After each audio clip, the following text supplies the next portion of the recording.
There may be some in this auditorium. There may be some here today that will be homosexual in the future. There are a lot of kids here. There may be some girls that'll turn lesbian. We don't know. But it's serious. Don't kid yourselves about it. They can be anywhere. They can be judges, lawyers. We ought to know we've arrested all of them.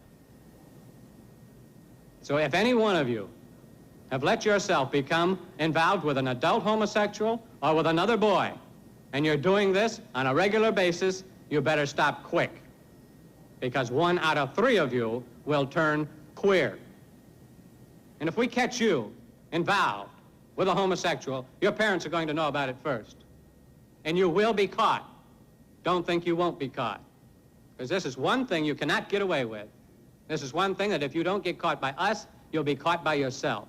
And the rest of your life will be a living hell.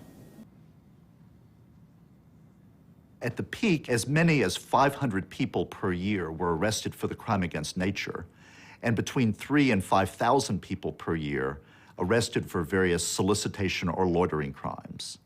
This is every year in New York City.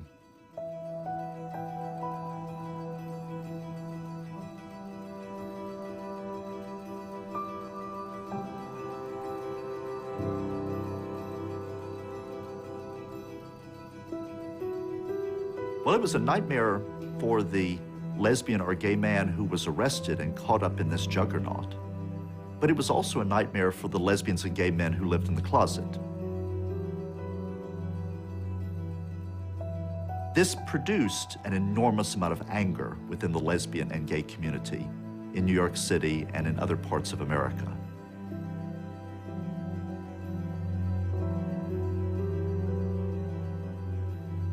Gay people were not powerful enough politically to prevent the clampdown, and so you had a series of escalating skirmishes in 1969.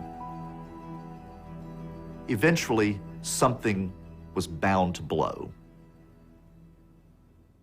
As a community, I think we're a nice community. I think we work well together, but we don't like to get into situations that make us feel uncomfortable. So sometimes we don't have those conversations. I think we've made some strides. I think this is going into my 3rd year in the Office of Diversity, and I think we've really tried to get a push to have more conversations and to challenge people to have conversations that are not always comfortable.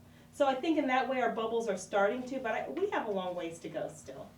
Well, a couple resources. One, I would say the Office of Diversity is a resource. We're located in Hanby Hall, and students can come in and just talk and let us know what services or needs they might have.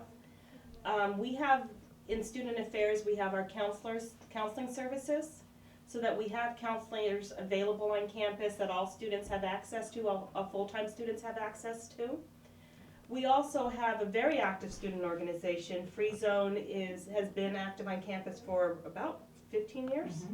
Mm-hmm. And so that's a really good resource for students. And then we have the GLBT Advisory, which is a group of faculty, staff, and students that meet regularly to discuss issues on campus and to do what we can do to ensure that we're the kind of culture and community that supports all students, all people.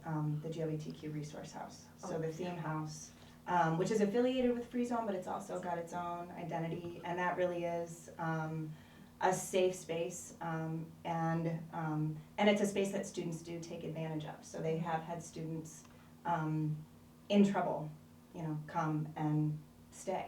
Mm-hmm. I think we were a really strong voice in pushing domestic partner benefits, and so that is something that Otterbein, the Board of Trustees, approved last year. Mm-hmm.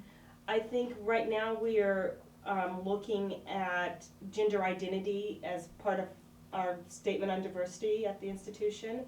And then also for orientation this year, we did a survey of our unisex bathrooms available on campus and made sure that all incoming students at least knew where those were located. I think just some people don't have exposure. I mean, if you look at the media and what media says about certain groups and that's all you know, I guess that's what you go. I mean, we know that people's opinions don't change necessarily from lectures or things like that, that people's opinions change when they get to know people. And even though we look at Ohio and we think it's the 21st century, everybody's exposed to everybody, that's just not the case. There can be so many different fears, anxieties, and experiences that inform a single person's homophobia, that it's sort of hard to imagine a single statement, you know, that would unlock that. But, I mean, I think Lisa's right that you have to at some point discover what those fears are, and try to create opportunities for connection, meaningful, substantive encounters.